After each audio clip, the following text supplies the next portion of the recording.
Hello doctors, welcome to SRB Science, Class 11th NCERT, Chapter 13th, Photosynthesis in Higher Plants।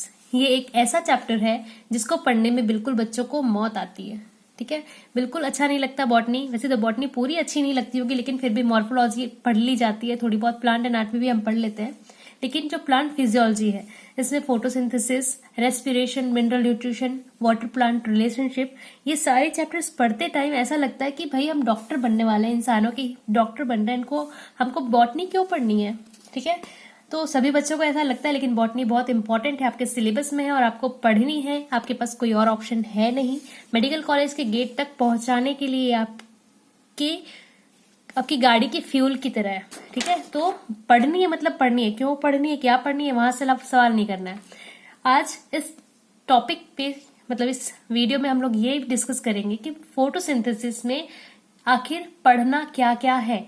ठीक है, और बिल्कुल easy way में, कोई प्रॉब्लम नहीं या कोई टेंशन लेके बैठना नहीं, आराम से हो जाएगा सब कुछ। ठीक है, बस आज ये देखेंगे हम कि इसके अंदर हमको क्या क्या पढ़ना है। कोई भारी भरकम मैकेनिज्म, कोई भारी भरकम साइकिल डिस्कस नहीं करेंगे। फोटोसिंथेसिस क्या है और इसके अंदर कौन कौन से टॉपिक हम डिस्कस करेंगे या क्या क्या पढ़ना है, बस। ठीक है, तो बिल्कुल फ्री माइंड होके एनसीईआरटी अगर रख रहे हैं तो ठीक है, और नहीं रख रहे हैं तो आराम से वीडियो देखें। सिर्फ मेन हेडिंग कि इसके अंदर हमको क्या पढ़ना है, कहाँ पे कौन सी प्रोसेस हो रही है, लेकिन सिर्फ पढ़ना है या समझने की कोशिश करते हुए देखना है वीडियो। ओके, कंटिन्यू करते हैं। Photosynthesis in higher plants. Photosynthesis है क्या, क्लास 5th से पढ़ते आ रहे हैं कि प्लांट्स अपना फूड बनाने के लिए, अपना भोजन बनाने के लिए प्रकाश संश्लेषण या फोटोसिंथेसिस करते हैं। ठीक है, sorry. Green plants carry out photosynthesis a physico chemical process. ये एक फिजिको केमिकल प्रोसेस है जो कि एनसीईआरटी की लाइन है, बाय विच दे। आज हम कुछ भी इंपॉर्टेंट लाइन के बारे में नहीं पढ़ेंगे, सिर्फ इसकी इंट्रोडक्शन देख रहे कि फोटोसिंथेसिस क्या है। ठीक है, बाय विच मतलब फोटोसिंथेसिस के द्वारा दे यूज लाइट एनर्जी को यूज करते हैं। आप बचपन से पढ़ते आ रहे कि सनलाइट की प्रेजेंस में फोटोसिंथेसिस होती है। लाइट एनर्जी को यूज करते हैं किस लिए, to drive the synthesis of the organic compound बनाने के लिए। Okay, all living form on earth depend on sunlight for energy. सभी को पता है ना, आप एनर्जी बना सकते हैं, ना मैं एनर्जी बना सकती है, ना कोई भी एनर्जी बना सकता है। सिर्फ और सिर्फ हमारे पास जो सोर्स है एनर्जी का, वो क्या है, सन है। ठीक है, सूर्यदेव ही है जिनके द्वारा हमको एनर्जी मिलती है। सिर्फ और सिर्फ जितनी प्रकार की एनर्जी है दुनिया में। ठीक है, आप तो बोलेंगे नहीं मेरे घर में तो गैस से, एलपीजी से बन रहा है खाना, लाइट इलेक्ट्रिसिटी से आ रही है, लेकिन वो कहाँ से आ रही है। आप जड़ पे जाके अगर देखें तो सारी चीजें कहाँ से मिल रही है हमको, सनलाइट से। जितनी भी एनर्जी की फॉर्म्स है वो सभी हमको कहाँ से मिल रहा है, सनलाइट से मिल रही है। The use of energy from sunlight, वो क्या करते हैं, सनलाइट की एनर्जी का यूज करते हैं।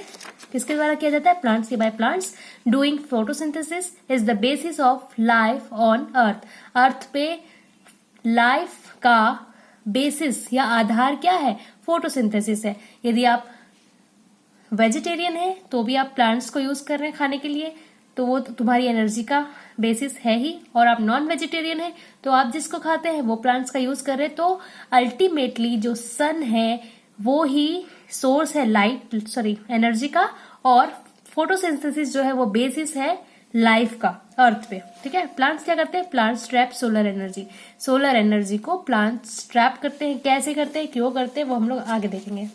ये क्लियर है आप सभी को कि फोटोसिंथेसिस क्या है, बेसिस है, लाइफ का आधार है, जीवन का आधार है फोटोसिंथेसिस। ओके, फिर नेक्स्ट है फोटोसिंथेसिस के अंदर हमको क्या करना है, ये दो चीजें पढ़नी है बस। ये देखो आप कि फोटोसिंथेसिस 2 स्टेजेस में होती है। ठीक है, फर्स्ट स्टेज है इसका, इसको बोलते हैं light reaction, and second stage है इसका डार्क रिएक्शन। ये चीज क्लियर कर लो दिमाग में कि लाइट रिएक्शन और डार्क रिएक्शन दोनों ही दिन में होने वाली प्रोसेस है। ओके, लाइट रिएक्शन का मतलब ये नहीं समझना है कि लाइट में मतलब दिन में हो रही है, और डार्क रिएक्शन का मतलब ये नहीं समझना है कि ये रात में होती है। दोनों प्रोसेस या दोनों रिएक्शन कब होती हैं, दोनों रिएक्शन होती हैं दिन में। इसको इसलिए लाइट और डार्क बोला जाता है क्योंकि जो लाइट रिएक्शन है वो डायरेक्टली सनलाइट पे डिपेंड होती है, और डार्क रिएक्शन जो है वो लाइट रिएक्शन के प्रोडक्ट पे डिपेंड होता है या इनडायरेक्टली लाइट पे डिपेंड होता है। ओके, अब हम देखते हैं कि लाइट रिएक्शन में हमको क्या पढ़ना है, डार्क रिएक्शन में हमको क्या पढ़ना है। लाइट रिएक्शन में हमको पढ़ना है, या लाइट रिएक्शन में होता क्या है, ये एक ऑक्सीडेशन रिएक्शन है सॉरी, लाइट रिएक्शन क्या है, ऑक्सीडेशन रिएक्शन है। यहाँ पे ऑक्सीडेशन होता है, किसका होता है, क्या होता है, देखेंगे आगे। डार्क रिएक्शन क्या है, ये एक रिडक्शन रिएक्शन है। ठीक है, तो अल्टीमेटली हम बोल सकते हैं जहां पे ऑक्सीडेशन और रिडक्शन दोनों चीजें होती हैं उस रिएक्शन को हम क्या बोलते हैं। आप मेरे को कमेंट करके बताएंगे कि जिस रिएक्शन में ऑक्सीडेशन भी हो रहा है और रिडक्शन भी हो रहा है तो उस रिएक्शन को हम क्या कहते हैं। ओके, नेक्स्ट है लाइट रिएक्शन। लाइट रिएक्शन को हम क्या कह सकते हैं, हिल रिएक्शन भी कहते हैं और फोटोफॉस्फोरिलेशन भी कहते हैं। सेम डार्क रिएक्शन को हम कहते हैं ब्लैकमैन रिएक्शन, केल्विन साइकिल और पीसीआर साइकिल। पीसीआर का फुल फॉर्म भी आप मेरे को कमेंट करके बताएंगे कि पीसीआर का फुल फॉर्म क्या है। ठीक है, तो वो क्वेश्चन मैंने पूछा आपसे। फर्स्ट क्वेश्चन ये कि जहां पे या जिस रिएक्शन में ऑक्सीडेशन और रिडक्शन दोनों चीजें होती हैं उस रिएक्शन को हम क्या कहते हैं। सेकंड, पीसीआर का फुल फॉर्म। ओके, नेक्स्ट है light reaction occurs at. Light reaction कहाँ पे होता है, लाइट रिएक्शन होता है ग्रेना में। व्हाट इज ग्रेना, 11th के 8th चैप्टर में आप पढ़ चुके हैं। अभी हम क्लोरोप्लास्ट का डायग्राम डिस्कस करेंगे, वहां पे मैं आपको क्लियर करूंगी। लाइट रिएक्शन कहाँ होता है, ग्रेना में एंड स्ट्रोमा लैमेली में। नेक्स्ट है डार्क रिएक्शन कहाँ होता है, dark reaction occurs at stroma में। डायरेक्टली क्वेश्चन, फ्री के नंबर ये क्वेश्चन पूछे जाते हैं, इतना इजी 8th क्लास का क्वेश्चन होना चाहिए ये कि लाइट रिएक्शन कहाँ होता है। लाइट रिएक्शन होता है ग्रेना में और स्ट्रोमा लैमेली में, और डार्क रिएक्शन कहाँ होता है, ये होता है स्ट्रोमा में। स्ट्रॉम मतलब होता है तूफान। ठीक है, तो तूफान आता है तो कैसा होता है, पूरे बादल छा जाते हैं, अंधकार हो जाता है, अंधेरा हो जाता है, तो डार्क हो जाता है सब कुछ। तो डार्क रिएक्शन का होता है स्ट्रोमा में। स्ट्रोमा और ग्रेना ये सारे स्ट्रक्चर जो क्लोरोप्लास्ट का है आप शायद पढ़ चुके हैं, लेकिन फिर भी अभी हम डिस्कस करने वाले हैं। फिर लाइट रिएक्शन नेक्स्ट है कि लाइट रिएक्शन में होता क्या क्या है। लाइट रिएक्शन में पहली चीज हमको पढ़नी है लाइट का एब्जॉर्प्शन, लाइट को कैसे ट्रैप करते हैं, और लाइट को ट्रैप करके वो क्या करते हैं, उस लाइट एनर्जी से वाटर की स्प्लिटिंग करते हैं, वाटर को तोड़ते हैं, पानी को तोड़ते हैं। फिर पानी को तोड़ने से क्या होता है उनको, पानी को तोड़ने से उनको मिलती है ऑक्सीजन। ओके, लाइट रिएक्शन में पानी को जब तोड़ते हैं, वाटर की स्प्लिटिंग होती है तो उनको मिलता है ऑक्सीजन। ऑक्सीजन तोड़ने से क्या मिल रहा है भाई, क्यों तोड़ रहे हैं पानी तोड़ने से क्या मिल रहा है, पानी तोड़ने से उनको मिल रहा है formation of ATP and NADPH। सिर्फ इतनी चीजें पढ़नी है हमको, लाइट एब्जॉर्प्शन पढ़ना है, वाटर स्प्लिटिंग करनी है, ऑक्सीजन को निकालना है, और क्या बनाना है, ATP और NADPH बनाना है। ये चीज हमको पढ़नी है लाइट रिएक्शन में। कोई प्रॉब्लम नहीं है, सीधे सीधे चलेंगे, सब कुछ समझ में आता जाएगा। फिर डार्क रिएक्शन में हम क्या देख रहे थे, डार्क रिएक्शन को कहते हैं रिडक्शन रिएक्शन, इसको और क्या कहते हैं, ब्लैकमैन रिएक्शन, केल्विन साइकिल और PCR cycle. Dark reaction occurs at stroma. ठीक है, इसके अंदर हमको क्या पढ़ना है, इसके अंदर हमको पढ़ना है ATP एंड NADPH, जो हमको कहाँ बना, लाइट रिएक्शन का जो प्रोडक्ट है ATP and NADPH are use to drive the process leading to synthesis of food. ATP और NADPH अल्टीमेटली क्या है, ATP का मतलब होता है एनर्जी, है ना। ATP एनर्जी को हम ATP से दर्शाते हैं। तो ATP और NADPH जो लाइट रिएक्शन में बना, उस ATP और NADPH का यूज हम करेंगे फूड की सिंथेसिस के लिए। फूड अल्टीमेटली, या फूड अगर क्लियर हम बोलना चाहे तो फूड क्या है, फूड एक शुगर कंटेंट है। अगर एक सेकेंड पहले हम देखते हैं प्लास्टिड। तो ये आपका प्लास्टिड है, प्लास्टिड मीन्स क्लोरोप्लास्ट है। क्लोरोप्लास्ट, तीसरा क्वेश्चन मेरा इस वीडियो का कि क्लोरोप्लास्ट पत्तियों में, लीव्स में क्लोरोप्लास्ट होता है, लेकिन आप मेरे को कमेंट करके ये बताएंगे कि लीफ में क्लोरोप्लास्ट कौन सी सेल में होता है या फिर कहाँ पे होता है। नीट का क्वेश्चन है, बहुत बार पूछा गया, तो आप मेरे को ये कमेंट करके बताएंगे कि लीव्स में, पत्तियों में क्लोरोप्लास्ट कहाँ पे होता है। ओके, ये क्लोरोप्लास्ट है। क्लोरोप्लास्ट में कुछ ऐसे कॉइन्स के जैसे स्ट्रक्चर होते हैं, ऐसे कॉइन्स के जैसे स्ट्रक्चर होते हैं। इस कॉइन को, सिंगल कॉइन को हम बोलते हैं थैलेकॉइड। ठीक है, ये सिंगल कॉइन्स अगर देखा जाए तो इसको बोल रहे हैं थैलेकॉइड। कॉइन्स का जो बंच है या कॉइन्स की जो पिलर शेप का स्ट्रक्चर है, ये पूरा स्ट्रक्चर अगर हम देखें तो इसको हम बोल रहे हैं ग्रैनम। ठीक है, एक को ग्रैनम बोल रहे हैं, बहुत सारा अगर है, सबको एक साथ अगर बोलना चाहे तो इसको बोल रहे हैं ग्रैना। ये जो खाली जगह है, ठीक है, बहुत बिल्कुल खाली जगह जो है, इसको हम बोल रहे हैं स्ट्रोमा। स्ट्रोमा में क्या होता है? स्ट्रोमा में होता है डार्क रिएक्शन। बहुत इंपॉर्टेंट क्वेश्चन है नीट का, बहुत बार पूछा गया, तो इजी सा क्वेश्चन है, तो आपको याद रहना चाहिए, ठीक है। तो थैलेकॉइड, सिंगल कॉइन अगर देख रहे हैं तो वो है थैलेकॉइड। थैलेकॉइड का अगर बंच है या पिलर जैसा स्ट्रक्चर है तो उसको हम बोल रहे हैं ग्रेनम। सारे ग्रेनम को एक साथ अगर हम बोल रहे हैं तो वो है ग्रेना। और अगर दो ग्रेनम आपस में जुड़े हैं तो किसके थ्रू जुड़े हैं? उसको हम बोल रहे हैं स्ट्रोमा लैमेली, ठीक है। तो लाइट रिएक्शन कहाँ पे होती है? लाइट रिएक्शन होती है ग्रेनम या ग्रेना और स्ट्रोमा लैमेली में। कोई प्रॉब्लम नहीं है इसमें, ये ऊपर खुला हुआ है, यहाँ पे हो रहा है तुम्हारा ग्रेना, ग्रेना में हो रहा है क्या? लाइट रिएक्शन, और स्ट्रोमा लैमेली में भी होता है लाइट रिएक्शन। डार्क रिएक्शन होता है स्ट्रोमा में, ठीक है।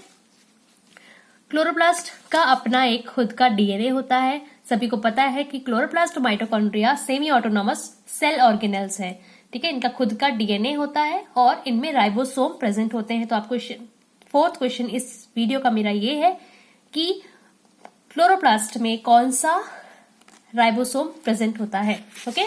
तो प्लास्टिड का स्ट्रक्चर आई थिंक आप सभी को क्लियर है। लाइट रिएक्शन और डार्क रिएक्शन हम देख रहे हैं कि यहां से सनलाइट आ रही है, अभी हम डिस्कस कर चुके हैं लाइट में क्या हो रहा है, डार्क में क्या हो रहा है, ठीक है। सनलाइट आ रही है, सनलाइट को ट्रैप कर रहा है, कौन कर रहा है? लाइट रिएक्शन जहां पे हो रहा है वो कर रहा है। आई मीन ग्रेनम बोल सकते हैं, स्ट्रोमा लैमेली दोनों बोल सकते हैं। मैंने स्ट्रोमा लैमेली नहीं लिखा है, मेनली ग्रेनम, ठीक है। ये ग्रेनो का स्ट्रक्चर बना हुआ है प्लास्टिड के अंदर। यहाँ पे लाइट आ रही है। फिर से मैं क्लियर कर दूं कि दोनों process light reaction and dark reaction दिन में ही होती है। यहाँ पे लगातार आपका कंटिन्यूअस क्या हो रहा है? एटीपी एनएडीपीएच बन रहा है और वो बनते बनते डायरेक्ट वो यहाँ पे यूज हो रहा है। ऐसा नहीं है कि ये एटीपी बना के रख देगी और ये बोलेगी नहीं भाई मैं तो बाद में यूज कर लूंगा, ऐसा नहीं होता, ठीक है। यहाँ पे दोनों चीज कंटिन्यू बनती रहती है, एटीपी एनएडीपीएच बनते रहेगा और वो लगातार यहाँ पे यूज होते रहेगा और डार्क रिएक्शन से फूड का फॉर्मेशन होता रहता है। फिर कंटिन्यू करते हैं कि लाइट रिएक्शन से ये लाइट ट्रैप कर रही है। कौन ट्रैप कर रहा है? ग्रेनम और stroma lamellae, okay. Oxidation reaction हमने पढ़ा था, तो यहां से लाइट तो मिल रही है, इनको लाइट मिल रही है। और पानी कहां से आ रहा है? पानी जो है वो रूट से आ रहा है, ठीक है। पानी रूट से वो लेके जा रहे हैं और इस जगह पे ग्रेनम में पानी का मतलब वाटर का ऑक्सीडेशन हो रहा है। पानी का ऑक्सीडेशन होगा, यहाँ पे पानी टूटेगा, ठीक है। H2O से ऑक्सीजन की रिएक्शन होगी। ऑक्सीजन यहाँ कहां से आता है अभी हम देखेंगे यहाँ पे। तो ऑक्सीजन यहाँ पे रिएक्शन होगा, पानी टूटेगा, ऑक्सीजन यहाँ से निकलेगी, तो वाटर स्प्लिटिंग होगी। अभी जस्ट हमने देखा कि लाइट रिएक्शन में वाटर स्प्लिटिंग होगी, लाइट ट्रैप करेंगे, वाटर स्प्लिटिंग होगी, वाटर की स्प्लिटिंग हुई। अब यहां से क्या बना? यहां से बना एटीपी एनएडीपीएच। कैसे बना हम आगे देखेंगे, बिल्कुल परेशानी होना इस चीज के लिए, ठीक है। पानी आया, यहाँ पे लाइट आई, पानी आया, मतलब क्या क्या चाहिए हमको? क्लोरोफिल है इसके अंदर, ठीक है। फिफ्थ क्वेश्चन इस वीडियो का कि प्लास्टिड में मतलब क्लोरोप्लास्ट में पिगमेंट क्लोरोफिल कहाँ पे पाया जाता है? Fifth question, okay. तो इस जगह पे हमको क्या क्या मिल रहा है? लाइट है, मतलब सनलाइट मिल गई, पानी आ गया, क्लोरोफिल मिल गया, ये सारी चीजें मिलके एटीपी और एनएडीपीएच बना रहे और पानी टूटने के बाद या वाटर की स्प्लिटिंग होने के बाद हमको ऑक्सीजन फ्री होके निकल गया, ठीक है। ये किससे निकला? फोटोसिंथेसिस से। नेक्स्ट है ये एटीपी एनएडीपीएच अब बनने के बाद कौन यूज करेगा? Dark reaction. ये डार्क रिएक्शन ऐसा नहीं कि इधर लाइट हो रहा है इधर डार्क हो रहा है, ये स्ट्रोमा पार्ट है अलग से, ठीक है। ऐसा मैं सिर्फ आपको समझाने के लिए मैंने यहाँ पे बनाया, ऐसा अलग से ऐसा नहीं होता कि एक डब्बा लाइट रिएक्शन का एक डब्बा डार्क रिएक्शन का। हम बात कर चुके हैं कि डार्क रिएक्शन पूरे स्ट्रोमा में होगा, ठीक है। तो यहाँ से एटीपी एनएडीपीएच निकला, ये गया डार्क रिएक्शन के लिए, कहाँ पे? स्ट्रोमा में। स्ट्रोमा में होगा रिडक्शन किसका? कार्बन डाइऑक्साइड का, ठीक है। ये कार्बन डाइऑक्साइड कहाँ से मिल रही है? कार्बन डाइऑक्साइड ये जो ये सांस लेते हैं, प्लांट रेस्पिरेशन भी करते हैं भाई, रेस्पिरेशन में ऑक्सीजन ले रहे हैं, कार्बन डाइऑक्साइड छोड़ते हैं, लेकिन ये अपना कार्बन डाइऑक्साइड नहीं छोड़ते। ये वाटर को ये कार्बन डाइऑक्साइड क्या करते हैं? छोड़ने की बजाय या रिलीज करने की बजाय ये दिन में उस कार्बन डाइऑक्साइड को यूज करते हैं और किसी प्रकार का पॉल्यूशन नहीं फैलाते। ये समझ सकते हो आप, दिन में ये कार्बन डाइऑक्साइड जो उनको रिलीज करनी होती है रेस्पिरेशन के बाद, वो इसको यूज करते हैं किस चीज के लिए? रिडक्शन करने के लिए। कार्बन डाइऑक्साइड का रिडक्शन करेंगे, इस एटीपी एनएडीपीएच का यूज करेंगे, यहां से एक फॉस्फेट ये यूज करके फूड बनाते हैं और यहाँ से एच निकल जाता है इनका, ठीक है। तो एनएडीपी और एटीपी की जगह एडीपी बचता है। एडीपी एडिनोसिन डाइफॉस्फेट जो कि एटीपी से कम पावरफुल होता है और एनएडीपीएच का एच निकल जाता है और एनएडीपी बचता है। तो ये वापस से पावर लेने के लिए लाइट रिएक्शन में जाते हैं। ये साइकिल बार बार चलती रहती है। ठीक है, क्लियर है। और CO2 एक तो ये कहां से ले रहे हैं, जो सांस लेते हैं, रेस्पिरेशन करते हैं, वहां से CO2 निकालने की बजाय ये उस CO2 का यूज करते हैं। और एटमॉस्फेयर से भी ये क्या करते हैं, CO2 और लेते हैं कि भाई हम बाहर जो भी थोड़ी बहुत भी कार्बन की पॉल्यूशन है उसको भी हम कम करने के लिए CO2 ले रहे हैं। इस CO2 का लगातार ये रिडक्शन में यूज करते हैं और यहाँ से शुगर या स्टार्च या फिर अदर ऑर्गेनिक कंपाउंड का फॉर्मेशन करते हैं। आई थिंक क्लियर होगा ये सब चीज आपको, लेकिन एक डायग्राम के थ्रू हम और बात करते हैं। मान लीजिए ये लीफ है, एक पत्ती है। इस लीफ के अंदर एक ये जो ब्लैक वाला पार्ट मैंने बनाया है वो है मीजोफिल सेल। ठीक है, मीजोफिल सेल क्या होती है आप मेरे को कमेंट करके बताएंगे, इसकी इंपॉर्टेंस क्या है, ये क्या इसकी क्वालिटी है। मीजोफिल सेल है, सेल के अंदर माइटोकॉन्ड्रिया भी होगी और क्लोरोप्लास्ट भी होगा, सीधी सी बात है। ठीक है, तो सेल की जो साइटोप्लाज्म है, साइटोप्लाज्म में ग्लूकोज है। प्लांट की सेल, ये सेल जो है रेस्पिरेशन करती है, ऑक्सीजन मिल रही है, यहाँ पे सांस लेती है, तो क्या है, ऑक्सीजन मिला। ग्लूकोज से पायरुविक एसिड या पायरुवेट कैसे बनता है, ग्लाइकोलिसिस के थ्रू बनता है। ये जो प्रोसेस है ग्लूकोज से पायरुवेट बनाने की, इसको हम कहते हैं ग्लाइकोलिसिस या ग्लाइकोलाइसिस। ठीक है, ये आपको पढ़ना है, अभी कोई बिल्कुल परेशानी होना भाई मेरे को समझ में नहीं आ रहा कुछ। ठीक है, ऐसा नहीं करना, ऐसा समझ में नहीं आ रहा तो 5 मिनट रोको, फिर से रिवाइंड करो, फिर से पढ़ो या फिर से देखो और फिर यहाँ पे आओ। ठीक है, ऐसा बिल्कुल अभी ये यहाँ पे आके ये चीज बंद नहीं करते ना कि मेरे को कुछ समझ में नहीं आ रहा क्या बोले जा रही है मैम। तो ग्लूकोज कहाँ पे है, ये सेल है। ठीक है, यूकैरियोट प्रोकैरियोटिक सारी चीजें कॉन्सेप्ट आपको क्लियर है कि सेल के अंदर क्या क्या होता है। ये सेल होती है, सेल के अंदर माइटोकॉन्ड्रिया होता है, क्लोरोप्लास्ट होता है, सारे सेल ऑर्गेनेल्स होते हैं और साइटोप्लाज्म होता है। तो साइटोप्लाज्म में ग्लूकोज होता है। ठीक है, वो ग्लूकोज ऑक्सीजन के साथ क्रिया करके रिएक्शन करके पायरुवेट बनाती है और इस प्रोसेस को या इस रिएक्शन को हम कहते हैं ग्लाइकोलिसिस। ठीक है, ये पायरुवेट कहाँ जाता है, माइटोकॉन्ड्रिया में जाता है, या माइटोकॉन्ड्रिया है। माइटोकॉन्ड्रिया में क्रेब्स साइकिल होता है। हमको अभी कुछ नहीं समझना क्या होता है क्या नहीं होता, बस आप सुनते जाओ कहानी जैसा कि क्या क्या होता है और क्या क्या हमको पढ़ना है, परेशान नहीं होना। ठीक है, पायरुवेट जो है वो जाएगा आपका माइटोकॉन्ड्रिया में, यहाँ से क्रेब्स साइकिल चलेगा, क्रेब्स साइकिल से लगातार एटीपी का फॉर्मेशन होता है। माइटोकॉन्ड्रिया को हम क्या कहते हैं, एटीपी का पावर हाउस या फिर सेल का पावर हाउस कहते हैं, क्योंकि यहाँ पे लगातार हमको एटीपी मिलती है। तो एटीपी कैसे मिलती है, क्रेब्स साइकिल। क्रेब्स साइकिल हमारी बॉडी के अंदर भी होती है। ठीक है, इसीलिए ये पायरुवेट लगातार जाएगा कहाँ पे, माइटोकॉन्ड्रिया में। माइटोकॉन्ड्रिया में लगातार काम किया जाएगा और काम कर करके वो क्या करेंगे, CO2 निकालेंगे। CO2 निकालेंगे और एटीपी बनाते रहेंगे एटीपी। ठीक है, अब ये CO2 जो यहाँ से निकलती है वो जाती है क्लोरोप्लास्ट में। क्यों जाती है क्लोरोप्लास्ट में हम देख चुके हैं, अभी जस्ट हमने देखा कि ये CO2 क्लोरोप्लास्ट के अंदर क्यों जा रही है भाई, है ना। तो ये CO2 जाएगी क्लोरोप्लास्ट के अंदर, क्लोरोप्लास्ट के अंदर CO2 H2O दोनों काम करेंगे और ये दोनों मिलके बनाएंगे ग्लूकोज। ग्लूकोज बनाने के बाद जो ऑक्सीजन निकलेगी, ऑक्सीजन कहाँ से बाहर निकलेगी, ये स्टोमेटा से। स्टोमेटा से ऑक्सीजन बाहर निकलेगी और इसी स्टोमेटा से CO2 और बाहर से अंदर आती रहेगी। ठीक है, ये क्लोरोप्लास्ट जो है या फोटोसिंथेसिस जो है वो क्या होगा, done only in the presence of sunlight. मतलब लाइट रिएक्शन और डार्क रिएक्शन ये दोनों चीज होती है आपकी प्लास्टिड के अंदर, और ये दोनों सिर्फ और सिर्फ लाइट की प्रेजेंस में होती है। ठीक है, फोटोसिंथेसिस का जो रिएक्शन है वो क्लियरली अगर ये देखा जाए तो ये 6CO2 12H2O, presence of sunlight and presence of pigment chlorophyll. C6H12O6 हमको मिल गया हमारा ग्लूकोज। 6H2O पानी फिर से यूज कर लिया जाता है या फिर कुछ ट्रांसपिरेशन के द्वारा बाहर निकाल दिया जाता है और कंप्लीटली जो ऑक्सीजन है वो प्लांट्स बाहर निकाल देते हैं। ठीक है, तो लाइट रिएक्शन डार्क रिएक्शन दोनों दिन में होती है और ऑक्सीजन दिन में ही बाहर निकाल दिया जाता है, रात में ऑक्सीजन बाहर नहीं निकलता। इसीलिए ये बोला जाता है, आपने सुना होगा कि प्लांट्स के नीचे या पेड़ों के नीचे रात में नहीं सोना चाहिए, क्योंकि रात में सिर्फ और सिर्फ प्लांट क्या करते हैं, सिर्फ रेस्पिरेशन करते हैं, वो फोटोसिंथेसिस नहीं करते। इसलिए CO2 की सांद्रता ज्यादा, कंसंट्रेशन जो है वो ज्यादा हो सकती है, इसलिए ऐसा बोला जाता है। ठीक है, शायद आप सभी को इंट्रोडक्शन में कुछ कुछ चीजें समझ आ गई होंगी मेरे ख्याल से। तो क्लियर आपको सिर्फ इतना होना चाहिए कि फोटोसिंथेसिस 2 स्टेजेस में होगी, light reaction, dark reaction. Light में क्या हो रहा है, डार्क में क्या हो रहा है, सिर्फ इतना अभी समझो। और नेक्स्ट वीडियो से हम डिस्कस करेंगे धीरे धीरे। पहले लाइट रिएक्शन को बिल्कुल इसका क्या करेंगे, ऑपरेशन करेंगे कि लाइट रिएक्शन के अंदर क्या क्या हो रहा है। परेशान नहीं होना कोई भी चीज।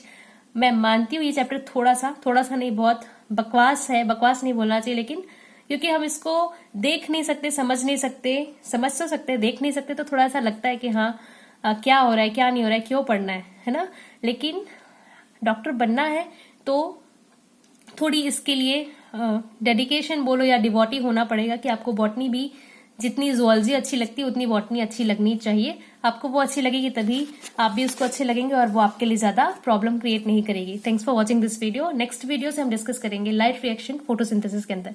जो क्वेश्चन मैंने अभी पूछे हैं आपसे वो प्लीज कमेंट करके बताएंगे कि, और कोई भी डाउट हो तो आप कमेंट कर सकते हैं। हमारे पेज SRB साइंस इंस्टाग्राम और फेसबुक पे आप लाइक कर सकते हैं, वहां पे क्वेश्चन सीरीज या क्वेश्चन करवाए जाते हैं, तो आप अटेम्प्ट कर सकते हैं। Thank you.